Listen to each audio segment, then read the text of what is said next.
Hi everyone, welcome to Stars and Startups, a podcast that is more like a conversation with founders, entrepreneurs, and doers in the startup ecosystem.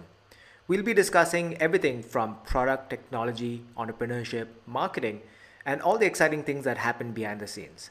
I'm your host, Varun Bumidi. In this episode of Stars and Startups, I speak with the founder of Zeno, an analytics platform for restaurants and retail brands, Pranav Ahuja.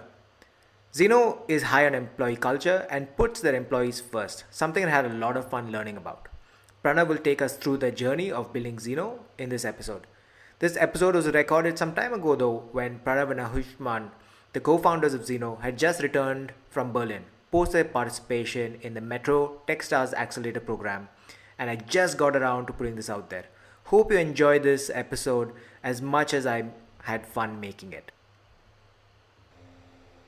Hey Pranav, welcome to the show. You guys just came back from Berlin from the Techstars Accelerator.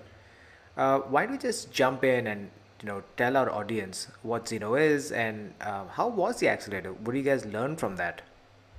You go and shop at a lot of brands, you go and eat at a lot of restaurants, and you get these messages at the end of the day, and you're like, why the hell am I getting this, right? Why am I getting this spam? Yeah. We help brands understand you better as a customer so that they can reach out to you with marketing campaigns that will delight you. Yeah. Right? And the way that business started, right? It started long back in 2015 and it's evolved over the years, like you know already. And in 2018, we joined Techstars. And it's really in those 3 months that we learned how to build a business. I would say as an entrepreneur, we're taking on a challenge where we don't really know how to build a company. I'd still say there's a lot to learn, but in those 3 months, we went magnitudes higher, right? And that's the biggest thing, right? Because you learn a lot of small things about running a company, from how to understand what your customers are looking for, understanding how to build products, understanding how to set up a sales team, how to refine sales processes, how to do marketing, how to manage a team, how to grow a team, how to build a better culture. So kind of learn a lot of different things about business, and this is very generic at a very high level. I'm happy to deep dive into any of those things if you'd like. But that's everything that we learned, right? And utilizing all of that over the last year, we've been able to grow the business really well, from understanding what customers want to now, with the effort and with brands trusting us, we've gotten the opportunity to work with like a lot of large global brand names, companies like Forever New, Gap, Can, Nautica, US Polo Association, right? So that's been a really nice, humbling experience, and it's a fun experience for all of us. That's mind blowing. So I think I remember the first time I interacted with Zeno was I got a message from Zeno saying, this is your Dunkin' Donuts points, and then if you want to stop messages, you can click here, etc. So it got me thinking, what is this? I've never got this kind of message before. This is very interesting. Let me go check out Zeno. Every time I see, as an entrepreneur myself, I get very excited about this kind of activity, and I always try to understand deeper what this means. So it looks like you've moved away from that alone, and you've come to, can you take me through that journey? Yeah, so 2 years back we were SMS only, right? Now our solution's multi-channel. So let's say one of you as a customer spend a lot of time on Facebook, right? Dunkin' Donuts would want to advertise to you on Facebook versus another customer who's on Instagram. A third one who's actually checking their SMS and is waiting for that SMS from a brand. A fourth customer who's on email and so on, right? So you have to understand what marketing channel a customer is most likely to react to and make the communication as relevant to them as possible, right? Let's say you like a burger from Dunkin' Donuts. Future communications to you should be about burgers, new burgers we're launching, other products that a customer like you would like, offers that are similar to that. Another customer might be ordering donuts for their family or for gifting, right? And they'd be interested in different things. Or Dunkin' Donuts might be next to your office and recently they launched chai, so you might like to have chai from them every day, right? So one brand has many different types of customers, and we think each customer is unique. So if you have 1 million customers, you should be creating 1 million unique campaigns specific to every individual customer, and that's our core motto. Very cool. So you're now creating unique campaigns for each brand, targeting different customers of this? So you're segmenting them, so on and so forth. Yes, so we're segmenting customers, but even on top of that, we understand each customer as an individual, right? If you look at segmentation on the whole, you could have lost customers where one customer could have made just one purchase on a discount, and another customer who made 10 purchases was a really high value customer, a loyal customer who's not come back. They're both very different customers. So when we look at segmentation, every segment has different types of customers. So we basically build out use cases for our customers, and within those use cases, we understand every individual customer and say, Varun purchased a t-shirt from me last time. I've seen he's purchased t-shirts 3 times. So this Facebook ad that I'm showing him should have photos of the 5 latest t-shirts that we've launched, because forget our brand, right? If he likes one of these 5 t-shirts, he's going to click through and he's going to buy right now. Yeah. And it has to be on the channel. It has to be with offers that are relevant to you. If I know you always buy 3 t-shirts at a time, 3 products at a time, I can drive you with a more lucrative offer, right? Give you more value for your money. Versus for a discount hunter, I can give them a different type of offer. So for each customer, how do you give more value to each customer so that they reward that back and give you more value back as a business as well? That's super interesting. In the days of Amazon and your Flipkarts and whoever else, seems like data and analytics seems to be the key aspect that now offline or store brands are looking to leverage. What has been your experience selling to this segment? I mean, what you're saying is super exciting for me as an entrepreneur, where you're able to use the data and marry it with an offline sale. How do brands perceive this? I mean, you named some really interesting clothing retail brands. So, what's... Absolutely. So I think one of the things that we've learned about sales, it's not about the product or about the features, it's about the use cases you're solving for a brand and the benefits that you're delivering them, right? And that's one of the things that we've changed in our whole sales cycle. So I think, like, as any entrepreneur, you're like, oh my god, this feature is so cool, I built this product, it's so cool, why aren't people buying it? Yeah. Because people don't buy features, they buy benefits and they buy use cases, right? So what we help brands do is generate more revenue from their existing customers. And if I had to put a number on it, on an average, we're helping brands generate 100% uplift in revenue from their existing customers. Which means that if a brand was earlier making 10 crore rupees from their existing customers, using our intelligence, our personalization, our multi-channel approach, they're able to generate 20 crore rupees from that same marketing budget, right? And that's what customers buy. And when we needed that part of the puzzle, that's when, we started getting a lot more traction a lot faster. You've touched on a very interesting point here, right? It looks like a lot more companies like yours are moving to a performance or incentive-based marketing, which basically means if the client doesn't win, you don't win. That means you don't generate revenue until they see value. There seems to be a shift from, just payment for a marketing activity to something where the income or fees that you earn is linked to the performance of your platform, of your systems, of all the things that you do around marketing. How has that changed? So I think when you look at traditional marketing, it's very hard to measure ROI. It's very important for brand building, right? When we talk about hoardings, TV ads and the like. But over the years, digital has become bigger and bigger, right? We first had a digital era where Google came up, everyone started doing Google ads, SEO, then we had Facebook posts, Instagram posts. But now I'd say we've entered the digital 2.0 era, and brands are being driven primarily by digital, right? We have some really large customers who you'll be shocked are spending 80% of their budget on digital today. And all of those digital spends, it's changed mindsets because they're expecting ROI. And as this change has happened from traditional media to digital 1.0 to digital 2.0, and thought process about driving ROI is just becoming higher and higher. And this is just an outcome of that process. Interesting. So how do you convince a brand? I would imagine the sale has probably reduced the time to sale has probably reduced in such a model. Is that the case? Yes, so we see like the time to sale reduce a lot in the type of brands that we already have a strong fitment with. For example, the first vertical that we got amazing traction in is the restaurant vertical. Like you spoke about Dunkin' Donuts. Yeah. We have brands like Nando's, Taco Bell, a lot of really large Indian chains, in Gurgaon near us as well. And because of that, we're moving really fast in the restaurant vertical. So a lot of times we've closed deals in 1 or 2 weeks or maybe even in a month, which doesn't usually happen when you're selling to traditional businesses. When it comes to the retail segment, for mid-market retailers, we close deals in under 3 months, which is again really strong because that's another one of our sweet points.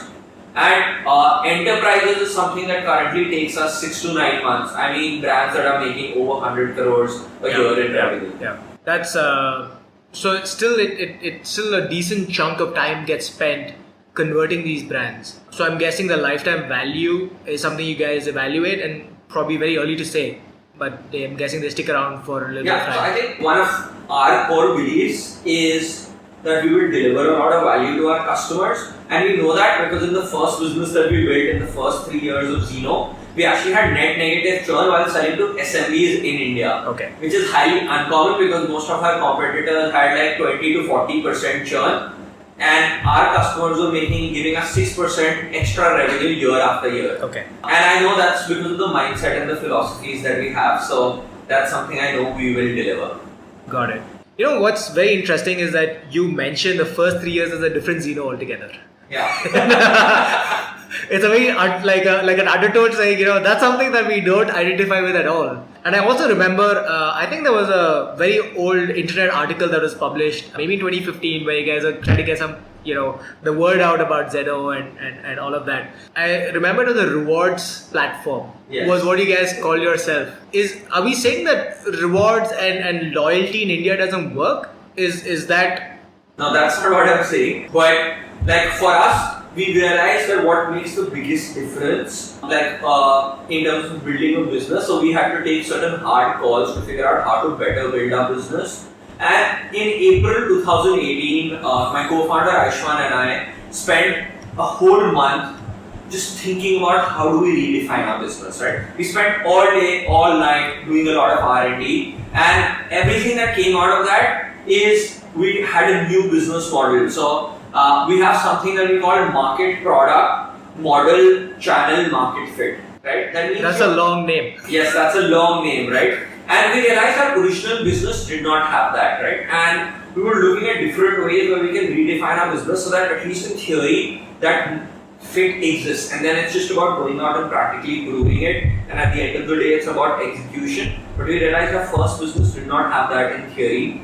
And that was one of the biggest mistakes that we made as entrepreneurs. It took us 3 years to learn that. But you learn from that, you move on. So we pivoted our business. And for us as a company, it's a completely different phase and a completely different business. But that doesn't say anything about loyalty and offers because that's still a part of our solution. Let's unpack that a little bit, right? Yeah. So one of the things that I remember you talked quite a little bit about during that phase was about culture. Yes. And you went very deep into that, and one would say you became an expert in company culture. I think the audience would love to understand a little bit about that and your journey through that phase. So if you actually go back to my Twitter page in 2014, my cover on Twitter said, "Throw technology at problems, not people." And that was one of our core beliefs. And I can tell you today that was completely wrong. Because to build a business, it's all about people. Technology is just an outcome of the people that you have already, right? And as an entrepreneur, when you don't have experience building a team, sometimes you think you'll just build technology and you'll have a company. Just building technology, you can build an amazing product, but you can never build an amazing company. And that was one of our core parts of the pivot, right? And since then, in that 1 month period, we actually thought about what is the type of company we want to build. What is the type of culture we want to have? What will make us happy coming into work every single day? What's going to make every single person at Zeno happy coming into work every single day? And that's how we wrote the Zeno Culture Code, and that's become like the Bible that we follow every single day, and that's the guiding principle. And over the last year, sometimes even we're surprised by how amazingly well we've progressed on culture. Like today, when I look at our employee NPS score, it's plus 84. Obviously, we want to take it to plus 100, so a long way to go. All our Glassdoor reviews are 5 out of 5, and that's all out of the outcome of focusing on one core purpose, one core mission, focusing on core values and driving them home every day, right? And genuinely just caring about people, caring about our team, and actually wanting them to grow and wanting them to do well in their careers, right? And I think when you do that, people give it back to you, and everything just compounds, and it's a wheel where it does really well in the end. My mind has been blown, right? Yeah, I mean, from a startup standpoint, not many people think to that extent. Forget startup. I mean, you guys have been in business. Well, you call it, the new business, the old business. You guys have been in business for over 3 years, 4 years, Yes. going on 5. Yeah, just finished our 4th year like last week. Wow, congratulations. Thanks. For the second part to the series. But I think, what's very interesting is even larger companies don't have a culture code or a Bible that talks about, how, people behave with each other. So why don't you, I think it'll be super helpful for people who are 1-2 years in the journey. I think more recently I read about, another startup in the space doing a complete overhaul of their compensation in the company, because they've either raised money or, I think they've hit like an inflection point where they wanted to now bring everybody into, a compensation that makes sense for what they have done and how they can contribute. Yeah. And I thought that was super interesting, and the CEO of their company goes into details as to how and why this came about. And I think a lot more companies are starting to take this into context because, after raising money, the hamster wheel becomes faster. That treadmill, becomes faster, where you have to give results. You need to retain good employees. Everybody feels like they have skin in the game. I think it becomes more interesting. So I'd love to know, if somebody wants to take away one thing from this kind of conversation, maybe they can go back and build on this culture Bible. So what are some tenets of it? How do you guys go about it? Did somebody help you with it? We'd love to, kind of get into that. Got it. So when we were trying to build our culture code, there was a lot of Googling involved to figure out how the hell they actually make this happen, right? And after a lot of R&D, we basically came up with our own system, which was that every co-founder and every core member of the team should answer 5 questions. The answers to those 5 questions is your culture. I'm happy to share a link, right? So I've done a couple of workshops in Berlin and in Bangalore on building company culture. Okay. And where I help startups basically go through this complete process. So I'm happy to share the link, and you can post it along with your podcast with those 5 questions, and people can just copy paste those 5 questions, answer those questions, and I'm happy to talk to anyone who wants to discuss the answers to those questions with me. Can you give the 5 main things that the culture code involves? Yeah, so I like to think of culture as 3 components. Values, which is the type of people that you want to work with. The way to figure that out is just answer what are the type of people you'd like to work with. The second thing is your way to work. How would you like people in the company to interact with each other? How would you like to interact with people? And the third thing is your way to compensation. Because ultimately, if only the 3 things tie in together, so for example at Zeno, every single person is a co-owner. So from the office boy to the founders, everyone has equity in the company. Wow. And it's a core decision that we made, and on the day that you join, you get equity in the company. You don't have to wait for 6 months, 1 year, on conditions, on anything. Everyone is a co-owner, right? And that's our core philosophy. So, like that, you just need to kind of tie those 3 tenets together, and that's all culture is about. So, I'll actually share one really interesting story about culture, and Aishman even wrote a blog about this, right? So, last year in August, we actually let 3 people go from our team on the same day. Okay. And till date, what happens sometimes just gives us a shock, it gives me goosebumps. The first person that we let go chose to work with us for free till he got his next job. The second person that we let go said, I only want to work at Zeno. I do not want to work at any other company. This guy was in sales. He said, you're letting me go, but I don't want to go Don't pay me a single rupee. I will go out there and I will close sales for you. And only if I close sales, do you pay me a single rupee. Otherwise, you will not see my face. And over the last 2 quarters, he's been our highest performing salesperson. Oh wow. The third person that we let go, 4 people from the team came together and they said we will pay his salary. What are you saying? Seriously. Literally, people came together and said we will pay his salary, let him work for 2 more months, we will work with him to make sure he becomes better. And now he's playing a key role in the company, right? And this, like to me, like if you just think about what happened, right? Yeah. People can have one instance, but have 3 of them to happen on the same day, at the same time, just speaks volumes to how much everyone at Zeno cares. And that is something like if you ask me for a formula or a system on how to recreate that, I honestly don't know. But when you get it right, that's how powerful it can be. Just you mentioning this gives me goosebumps because this is a mind-blowing story. I think more people should go to your links. I'll post them wherever I end up posting this podcast, and I think this is a very interesting, maybe we should do a whole show on this one.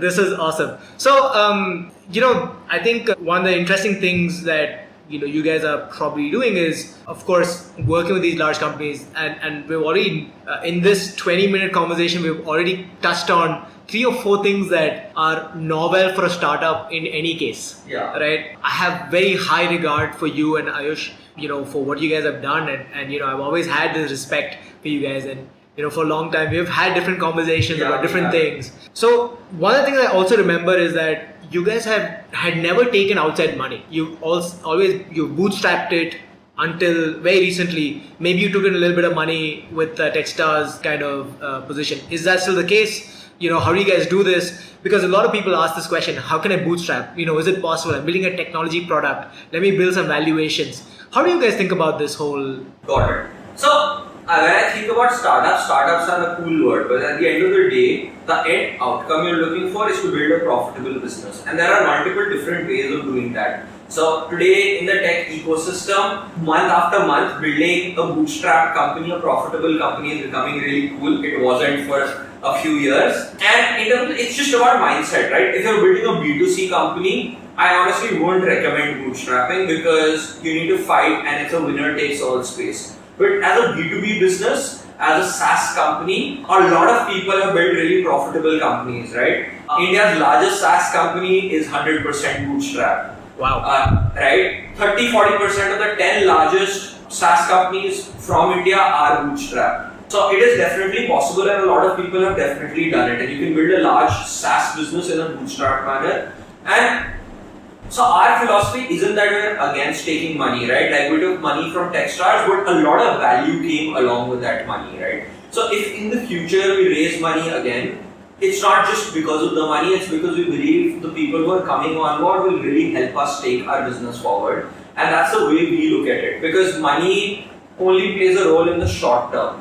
But when you look at it in the long term, raising money and bringing an investor on board is like bringing a partnership. It's like finding a co-founder. It's a marriage. Yeah. And if you don't want to marry an investor, don't do it for the short-term money, right? Do it for the long term. And that's our core philosophy. Man, that's mind-blowing. I think a lot more people should hear about the Zeno story and get inspired more than anything else. I think that's the most exciting part about being a startup is wanting to take ownership, enjoying working there. A lot of the times you might or might not enjoy the product, but most importantly, it's about with the people that are there and around you. I think the last email that I received from as an update was you guys are looking for a CTO, a VP of sales, customer success. So you guys are hiring, you guys are growing. Yes. Right? So what has been the growth for the last few months? I mean, I have all the updates, but I'm sure. Yeah, so to put it out there, without sharing specific numbers, we've tripled our revenue in the last 6 months. That's insane. Right? You guys are on fire. We're just pushing to kind of carry it forward, but luckily growth has been good in the past.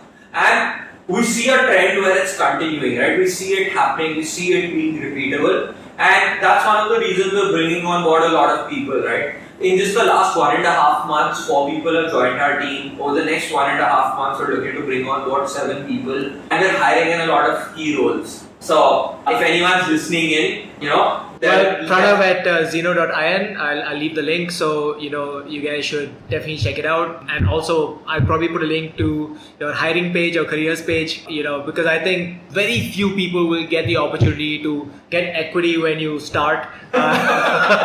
So I'm sure this changes over time, but I think for now they're being pretty generous. So make use of the opportunity. Just as a leaving thought, for new entrepreneurs looking at ideas in marketing or wanting to work in marketing, looking at the space in India in general, how do you see, kind of the evolution of marketing? More specifically, India is not, the same as, say, Berlin or Germany or the US. So what are some of the trends that you're seeing and, something that people can take away and kind of get deeper into?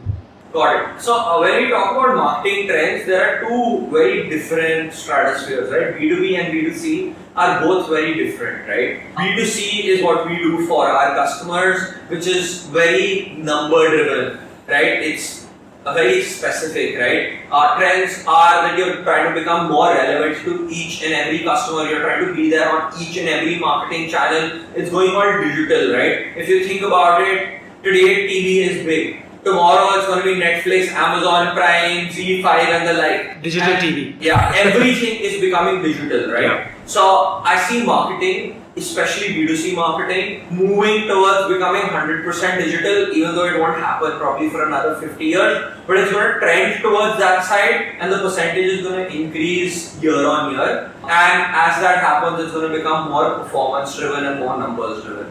Whereas on the B2B side, since you're selling to businesses, it's a lot about people relations, right? Especially if you're selling into enterprises. And that, I believe, even 50 years from today will be a person-to-person relationship, and which is why brand building, participating in events, actually sending physical newsletters and doing different things like that is what will make a really big difference, along with digital, of course. So you're saying relationship selling is never going to go away? Especially while selling to enterprises. So if you're selling to SMBs or in the B2C business, it's going to become primarily digital and it's going to trend towards that side. But B2B enterprise sales and marketing will always be relationship driven. Back on the podcast soon. What are the 3 books that you're currently reading? Or do you read books at all? I do, in fact. I'm carrying my Kindle in my bag right now, and I was listening to a book on the way here. But I'd say 3 books that have made a lot of difference in our journey. First is Crossing the Chasm, which I would highly recommend to any B2B SaaS entrepreneur, especially an early stage one. The second book is Radical Candor. It will help you improve your company culture, or if you're any manager, it's going to help you improve relationships with people that you work with. And the third one that's personally made a huge difference to the way I look at life outside of work is Atomic Habits, which is about doing every small thing right and getting all the 1% wins. That's awesome. I think the best advice or gift you can give someone is, recommendations to books. So I would recommend people to check it out. Pranav is, obviously has all this knowledge that he's accumulated over the years. So, hey, Pranav, thanks so much for being on. Thanks so much for having me, and it's really humbling that you had me on your first show. And you told me for your first show. So thanks for that. I think I'm setting the benchmark for all future episodes. So I wanted somebody who can give some real insight. And the first person that came to my mind was you and Ayush. So thanks so much. Yeah, thank you, man. That brings us to the end of this episode of Stars and Startups. If you liked the show, do tell your friends. If you didn't, tell your enemies. There's a lot more coming your way. Do subscribe to the podcast wherever listen to your podcasts. You can find us on Apple iTunes, Spotify, Google Podcasts, and YouTube. Stay safe, stay at home, and if you get a chance, do check out my company, Wellmo.in, an affordable health insurance product for startups and small businesses. We help small businesses cover their employees. In this crazy time, there's a lot you need to think about, and hopefully hospitalization and being sick is not one of those. But if it is, do check us out, sign up. You can do all the things you need to do for getting your staff covered. right from our dashboard on app.wellmo.in. I'll leave the links below. And thank you for listening to this episode of Stars and Startups.